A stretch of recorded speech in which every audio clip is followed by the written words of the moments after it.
1942 के Cripps mission में भी संविधान सभा की प्रावधान के विचार थे।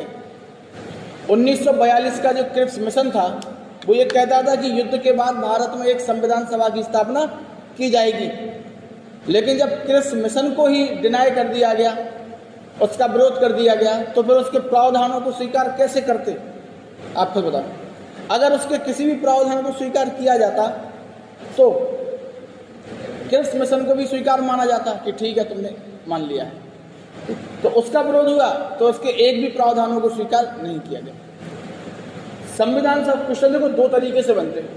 पढ़ तो अपन लेंगे, किताबें हैं, सब कुछ है, मोबाइल है, अपन बहुत होशियार है, पढ़ लेंगे। तरीका क्या है क्वेश्चन बनने का, वो अगर समझ गया तो ठीक ठाक बन जाएंगे। अगर 10 क्वेश्चन आ रहा है पॉलिटी में तो अपने 10 सही होने चाहिए पॉलिटी के, क्योंकि सबके 10 ही सही होते हैं, चाहे कोई भी एग्जाम हो, यूपीएससी तक हो, वनडे एग्जाम से लेकर। अगर 10 क्वेश्चन आ रहे हैं तो यूपीएससी में अगर आप देखना या वनडे एग्जाम में देखना, पॉलिटी में गलत नहीं होते, क्योंकि पॉलिटी इंटरेस्टिंग सब्जेक्ट है, राजनीति वाला है, और अपने यहाँ से ज़्यादा राजनीति कहीं होती नहीं है ना, तो वो है। और दूसरी बात थोड़ा सरल सब्जेक्ट भी है, फैक्ट थोड़ी है लेकिन सरल है, ठीक है। तो यहाँ पे गलत नहीं होने चाहिए। क्वेश्चन वो सीधा पूछते हैं कि भारत में सबसे पहले संविधान सभा बनाने का विचार किस मिशन के द्वारा लाया गया, तो किसके द्वारा लाया गया? क्रिप्स मिशन के द्वारा। हालांकि स्वीकार नहीं हुआ। भारत की संविधान सभा की स्थापना किस मिशन के द्वारा की गई? तो फिर इसके द्वारा। इसने कहा कि भारत में एक संविधान सभा होगी जिसमें कुल मिलाकर 389 सदस्य होंगे, 389।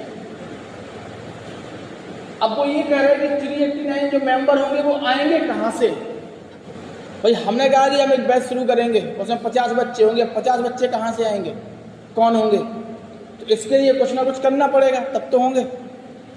तो यहाँ पर ये कहा गया कि 389 जो मेंबर हैं, इन 389 में से 292 सदस्य कहाँ से आएंगे? ब्रिटिश प्रांत से। ब्रिटिश प्रांत का मतलब क्या है? ऐसे राज्य जिस पर ब्रिटिश सरकार का अधिकार है वो ब्रिटिश प्रांत कहलाएंगे। अधिकार तो पूरे भारत पे था, लेकिन कई क्षेत्र ऐसे छूट गए थे जहां राजा महाराजा थे। 1857 की क्रांति के बाद ये कह दिया गया था कि अब हम कोई भी नया क्षेत्र भारत में नहीं जीतेंगे, जितना है वही है।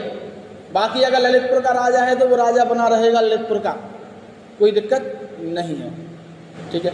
दत्तक पुत्र जो था, किसी राजा का अगर कोई बेटा नहीं है तो अगर बेटा गोद लेता था तो नियम ये बना दिया गया था कि उस राजा के मरने के बाद उस राजा का जो राज्य है वो ब्रिटिश सरकार का होगा, दत्तक पुत्र का नहीं होगा।